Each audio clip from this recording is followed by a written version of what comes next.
आज की डिजिटल दुनिया में एक क्लिक से सब कुछ आपके घर के आंगन तक पहुंच जाता है। लेकिन क्या कभी आपके मन में यह ख्याल आया कि एक गलत डिलीवरी आपकी जिंदगी को पूरी तरह बदल सकती है? 500 रुपये के ऑर्डर की जगह अगर आपके घर में 1 लाख रुपए के रत्न पहुंच जाएं, तो क्या होगा? यही है विनय नाम के एक युवक की कहानी। एक ऑनलाइन शॉपिंग कंपनी की गलती ने उसकी जिंदगी में तूफान ला दिया। एक तरफ सारी समस्याओं को हल करने का मौका, दूसरी तरफ ईमानदारी और नैतिकता की कठिन परीक्षा। जब विनय ने उन रत्नों को लौटाने का फैसला किया, तो कंपनी के मालिक ने उसके साथ ऐसा किया जो उसने कभी सपने में भी नहीं सोचा था। उस छोटे से डिब्बे में छिपा चमकता हुआ भाग्य विनय की जिंदगी को कैसे बदल गया, आइए देखते हैं। 24 साल का विनय कर्नाटक के मैसूर की एक व्यस्त गली में एक पुराने किराए के घर में अपनी मां लक्ष्मी और बहन सिंधु के साथ रहता है। उस घर की दीवारें नमी से खराब हो चुकी थीं और बरसात में छत टपकती थी। विनय के पिता कई साल पहले गुजर चुके थे और तब से परिवार का सारा बोझ उसके कंधों पर था। एक छोटी प्राइवेट कंपनी में क्लर्क की नौकरी करके वो महीने के 15,000 रुपए कमाता था। इस दौर में इतनी छोटी रकम से घर चलाना पहाड़ चढ़ने जैसा था। 7,000 रुपए का किराया, मां की डायबिटीज और ब्लड प्रेशर की दवाइयां, सिंधु की कॉलेज फीस और घर के बाकी खर्चे, महीने के अंत तक विनय की जेब खाली हो जाती थी। कई बार वो बस की जगह पैदल ही ऑफिस जाता ताकि कुछ पैसे बचा सके। विनय के सपने बड़े नहीं थे। वो चाहता था कि मां को दवाइयों के लिए परेशान न होना पड़े, और पढ़ाई में होशियार सिंधु, जो एक बेहतरीन मूर्तिकार बनना चाहती थी, उसका सपना बिना रुकावट पूरा हो। रात में छत की ओर देखते हुए वो सोचता कि क्या कभी ऐसा दिन आएगा जब उसे अगले महीने के किराए की चिंता न करनी पड़े। अगले हफ्ते सिंधु का 19वां जन्मदिन था। उसे घड़ियां बहुत पसंद थीं, लेकिन उसने कभी विनय से कुछ मांगा नहीं था। पिछले 3-4 महीनों से खाने और यात्रा के खर्च में से थोड़ा थोड़ा बचाकर विनय ने 500 रुपये जोड़े थे। उसके लिए यह रकम बहुत बड़ी थी। ऑनलाइन घंटों सर्च करने के बाद उसने ग्लोबल ट्रेजर नाम की वेबसाइट पर 500 रुपये में एक खूबसूरत घड़ी देखी। कांपते हाथों से उसने पहली बार ऑनलाइन ऑर्डर किया। सिंधु के चेहरे पर आने वाली मुस्कान की कल्पना करते ही उसका दिल भर आया। वो हर दिन ऑर्डर को ट्रैक करता, पैक किया गया, शिप किया गया, डिलीवरी के लिए रवाना। ये शब्द एक छोटे बच्चे की तरह उसे उत्साहित करते थे। 3 दिन की प्रतीक्षा के बाद डिलीवरी बॉय उस छोटे से डिब्बे के साथ विनय के घर पहुंचा। पैसे देकर डिब्बा लिया और उसने उसे बड़े ध्यान से पुराने लकड़ी के अलमारी में कपड़ों के बीच छिपा दिया। उसका प्लान था कि जन्मदिन के दिन ही इसे सिंधु को देगा। जन्मदिन के दिन घर में छोटा लेकिन खुशी भरा माहौल था। मां ने अपनी खराब तबीयत के बावजूद सिंधु की पसंदीदा केसरी हलवा बनाया। शाम को जब सिंधु कॉलेज से लौटी, विनय उस डिब्बे के साथ उसके सामने खड़ा हो गया। सिंधु, आंखें बंद करो, तुम्हारे लिए सरप्राइज है। खुशी और उत्सुकता के साथ सिंधु ने आंखें बंद की। विनय ने डिब्बा उसके हाथों में रखा। अब खोलो। डिब्बा खुलते ही दोनों की आंखें आश्चर्य से फैल गईं। उसमें घड़ी नहीं थी, बल्कि नीले मखमल के कपड़े में एक खूबसूरत ज्वेलरी बॉक्स था। भैया, ये क्या है? घड़ी तो नहीं है, सिंधु ने हैरानी से पूछा। विनय भी हक्का बक्का रह गया। शायद कंपनी ने गलती से कुछ और भेज दिया, लेकिन यह घड़ी से कहीं ज्यादा कीमती लगता है। उसने उस डिब्बे को ध्यान से खोला। अंदर रत्नों की चमक ने उस फीके कमरे को रोशन कर दिया। एक खूबसूरत पेंडेंट सेट, पतली सी चेन और छोटे छोटे झुमके, साथ में एक गारंटी कार्ड और बिल, उस पर लिखी कीमत 1 लाख रुपए। वो रकम सुनते ही विनय को लगा जैसे जमीन हिल गई। सिंधु और मां भी हैरानी से एक दूसरे को देखने लगीं। ये हमारे घर कैसे पहुंचा? मां ने डरते हुए पूछा। विनय को तुरंत समझ आ गया, कंपनी की बड़ी गलती। 1 लाख रुपए का ऑर्डर उसके 500 रुपए के पते पर गलती से पहुंच गया था। एक पल के लिए कमरे में सन्नाटा छा गया। तीनों उस चमकते पेंडेंट को ऐसे देख रहे थे जैसे वो कोई एलियन चीज हो। अचानक विनय के दिमाग में विचारों का तूफान उठा। 1 लाख रुपए, क्या ये भगवान का इशारा है?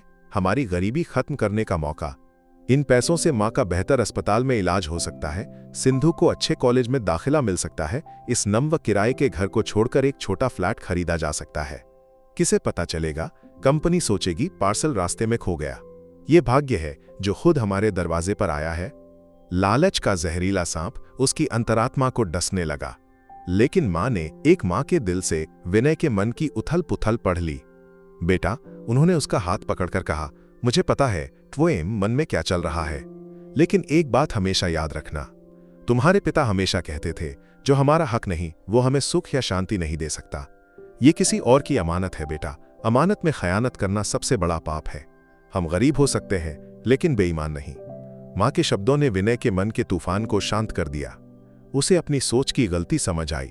उसकी आंखें भर आईं। नहीं मां, मैंने कुछ गलत नहीं सोचा। मैं तो बस हैरान था कि इतनी बड़ी गलती कैसे हो गई। मैं कल ही इसे कंपनी को लौटा दूंगा। लेकिन उस रात विनय सो नहीं सका। अलमारी में छिपा वो डिब्बा लाखों के रत्न जैसे उसके सामने चमक रहे थे। एक तरफ गरीबी और जरूरतों का पहाड़, दूसरी तरफ मां की सीख और ईमानदारी का मजबूत कवच।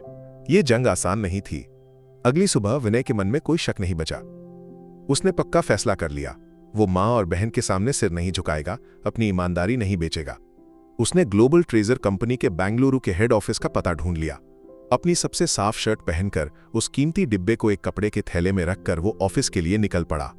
ऑफिस का वैभव, कांच के दरवाजे, यूनिफॉर्म में गार्ड, सूट पहने लोग उसे बेचैन कर गया। गेट पर गार्ड ने उसे रोका। किससे मिलना है? विनय ने कांपती आवाज में कहा। कंपनी के मालिक श्री गोपाल राव से मिलना है। गार्ड जोर से हंसा। मालिक से? मजाक कर रहा है? तुझे पता है वे कौन है? जा, यहां भीड़ मत कर।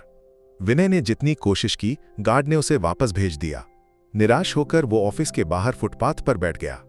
कस्टमर केयर में फोन किया, लेकिन आपकी शिकायत दर्ज कर ली गई है कहकर फोन काट दिया। पूरा दिन विनय भूखा प्यासा वहां बैठा रहा। शाम को जब ऑफिस बंद होने का समय हुआ, उसने एक काली बेंच कार को वीआईपी गेट से निकलते देखा। इसमें कोई बड़ा आदमी होगा, उसने सोचा। हिम्मत जुटाकर वो कार के सामने कूद पड़ा। ड्राइवर ने ब्रेक मारा। खिड़की खुली और एक बुजुर्ग, गंभीर दिखने वाले व्यक्ति ने गुस्से से पूछा, मरना है तुझे कार के सामने कूदकर? विनय ने कांपते हाथों से ज्वेलरी बॉक्स आगे बढ़ाया। सर, मैं मरना नहीं चाहता। आपकी कंपनी की एक अमानत लौटाने आया हूं। ये गलती से मेरे पते पर पहुंच गया। वो व्यक्ति गोपाल राव ही थे। पहले संदेह से देखने वाले गोपाल राव डिब्बा खोलते ही हैरान रह गए। ये वही डायमंड सेट है जो हमारे सिस्टम से गायब हो गया था। हम तो डिलीवरी डिपार्टमेंट पर चोरी का इल्जाम लगाकर जांच शुरू करने वाले थे। उन्होंने विनय को कार में बिठाया और वापस ऑफिस ले गए। मैनेजर को बुलाकर रिकॉर्ड चेक करने पर पता चला कि पैकिंग डिपार्टमेंट में एक नए कर्मचारी की गलती से 2 डिब्बे बदल गए थे। गोपाल राव ने विनय को सम्मान से देखा। तुम्हारा नाम क्या है बेटा? विनय सर।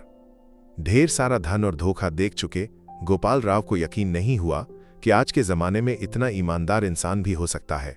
उन्होंने चेकबुक निकाली और कहा, तुम्हारी ईमानदारी की कोई कीमत नहीं लगाई जा सकती, लेकिन इस सच्चाई के लिए मैं तुम्हें 5 लाख रुपए का इनाम देना चाहता हूं। विनय ने हाथ जोड़कर कहा, नहीं सर, कृपया मुझे पैसे से शर्मिंदा न करें। अगर मुझे पैसे चाहिए होते तो मैं इस 1 लाख रुपए की चीज को लेकर यहां नहीं आता। ये अमानत सही हाथों में पहुंच गई, मेरे लिए यही काफी है। मैंने अपना फर्ज निभाया। एक साधारण क्लर्क के ये आत्मसम्मान भरे शब्द गोपाल राव को खामोश कर गए। उन्होंने चेकबुक बंद की। विनय के परिवार, नौकरी और मुश्किलों के बारे में विस्तार से पूछा।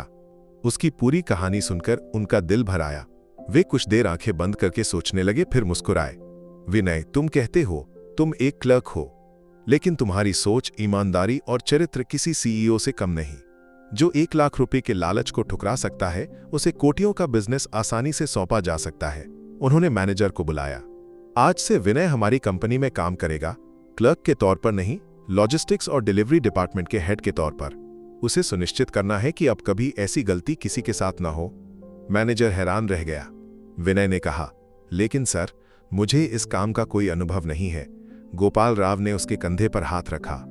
अनुभव काम करते करते आ जाएगा बेटा, लेकिन ईमानदारी और साफ दिल वो जन्म से होता है।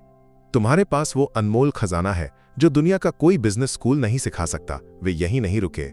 तुम्हारी बहन सिंधु की मूर्ति कला की पढ़ाई का सारा खर्च हमारी कंपनी का ट्रस्ट उठाएगा। तुम्हारी मां का इलाज मैं लेता हूं। कल ही उन्हें शहर के सबसे अच्छे अस्पताल में भर्ती करवाया जाएगा। विनय को अपने कानों पर यकीन नहीं हुआ। उसकी आंखों से खुशी के आंसू बह निकले। वो गोपाल राव के पैरों में गिर पड़ा। सर, आपके इस उपकार को मैं कभी नहीं चुका पाऊंगा। गोपाल राव ने उसे उठाकर गले लगाया। उपकार नहीं बेटा, यह तुम्हारी ईमानदारी का हक है।